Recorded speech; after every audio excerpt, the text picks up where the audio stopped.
عید الاضحیٰ میں کرنے کے کام۔ بچوں یہ کون سا مہینہ ہے؟ ذوالحجہ کا۔ رسول اللہ صلی اللہ علیہ وآلہ وسلم اس مہینے میں کیا کرتے تھے؟ یاد ہے بچوں آپ کو؟ ذوالحجہ کا چاند دیکھا تو دعا پڑھی۔ نمبر 2 حج۔ کچھ لوگ حج کرنے جاتے ہیں مکہ میں۔ نمبر 3 صدقہ کر کے۔ نمبر 4 روزہ رکھ کے۔ نمبر 5 نمازیں پڑھ کر۔ نمبر 6 تکبیرات پڑھ کر۔ اور کچھ کام ایسے بھی تھے جو ہم نے ان 10 ڈیز میں نہیں کرنے تھے۔ وہ کون کون سے تھے؟ بال نہیں کٹوانے، نیلز نہیں کاٹنے۔ بچوں عید الفطر اللہ تعالیٰ نے ہمیں رمضان کے بعد ایک انعام کے طور پر دی۔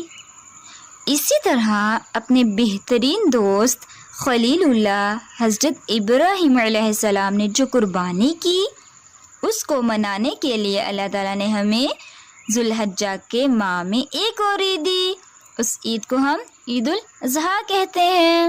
رسول اللہ صلی اللہ علیہ وآلہ وسلم مدینہ تشریف لائے تو آپ صلی اللہ علیہ وآلہ وسلم نے فرمایا، تم سال میں 2 خوشیاں منایا کرتے تھے، اللہ تعالیٰ نے تمہیں ان سے بہتر 2 دن عطا فرمائے ہیں، عید الفطر اور عید الاضحیٰ۔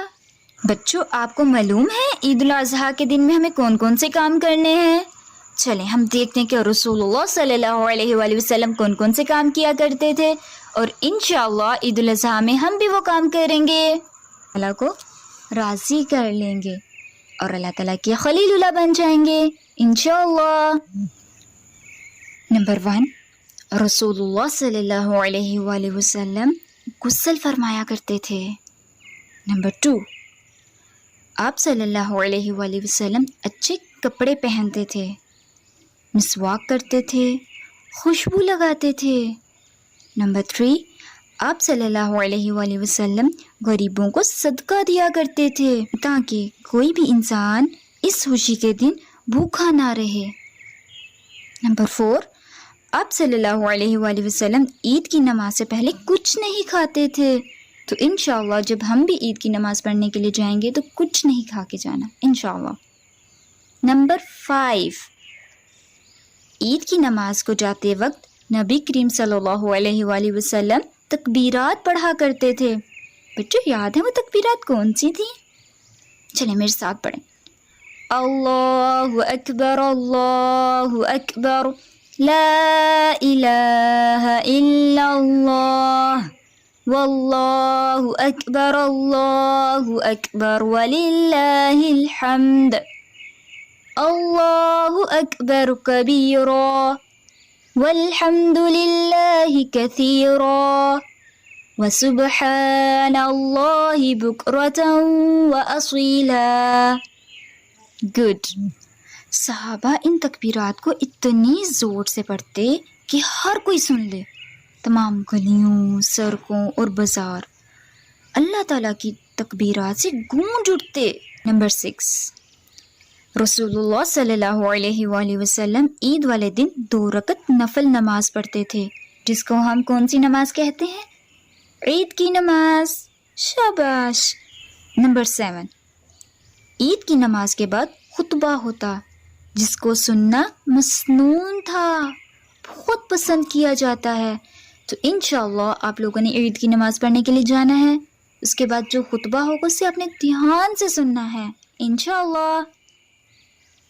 نمبر 8 نماز کے بعد تمام مسلمان ایک دوسرے کو اظہار محبت کے لیے گلے ملا کرتے تھے، تو انشاءاللہ آپ لوگوں نے بھی ایک دوسرے کے گلے ملنا ہے، عید مبارک کہنی ہے اور ایک دوسرے کو سلام کیا کرتے تھے۔ نمبر 9 نماز عید کے لیے عیدگاہ ایک راستے سے جانا اور دوسرے راستے سے واپس آنا، یہ بھی سنت رسول اللہ صلی اللہ علیہ وآلہ وسلم ہے۔ تو انشاءاللہ بچوں آپ جب ایک راستے سے اپنے گھر سے عیدگاہ میں جاؤ گے تو واپسی کے ٹائم راستہ چینج کر کے اپنے گھر واپس آؤ گے، ٹھیک ہے۔ نمبر 10 ایک دوسرے کو تحفہ دیں گے۔ نمبر 11 قربانی کریں گے، قربانی کا جانور ذبح کر کر۔ اور یہ کس کی سنت تھی؟ حضرت ابراہیم علیہ السلام۔ اور یہ کون تھے؟ اللہ تعالیٰ کے خلیل اللہ۔ لاسٹ میں ہم کیا کریں گے؟ ایک دوسرے کو دعا دیں گے۔ بچوں کو یاد ہے وہ کون سی دعا ہے؟ تقبل اللہ منا ومنکم۔ بچوں اس دعا کا کیا فائدہ ہے؟ اس دعا کا کیا مطلب ہے؟ اس میں ہم یہ کہہ رہے ہیں کہ آپ جو قربانی کر رہے ہیں اللہ تعالیٰ اس کو، اور جو ہم کر رہے ہیں اللہ تعالیٰ اس کو قبول کر لے۔ تو بچوں جب اپنے ریلیٹیوز، فرینڈس سب کو جب گوشت دینے جا رہے ہو اور ان سے ملو تو آپ لوگوں نے یہ دعا ضرور ان کو دینی ہے انشاءاللہ۔ بچوں یہ دو باتیں ہمیشہ یاد رکھنی ہے آپ نے۔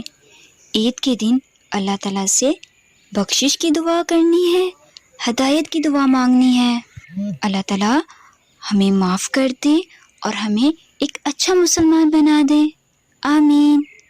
اور نمبر 2، اللہ تعالیٰ سے عہد کرنا ہے کہ جیسے آپ نے ذوالحجہ کے یہ 10 دن اچھے سے گزارے، خود کو برائی سے روکا، انشاءاللہ باقی دنوں میں بھی برے کاموں سے رکے رہیں گے انشاءاللہ، اور پھر ایسے ہم اللہ تعالیٰ کے خلیل اللہ بن جائیں گے انشاءاللہ۔ آپ کو اور آپ کے گھر والوں کو بہت بہت عید مبارک۔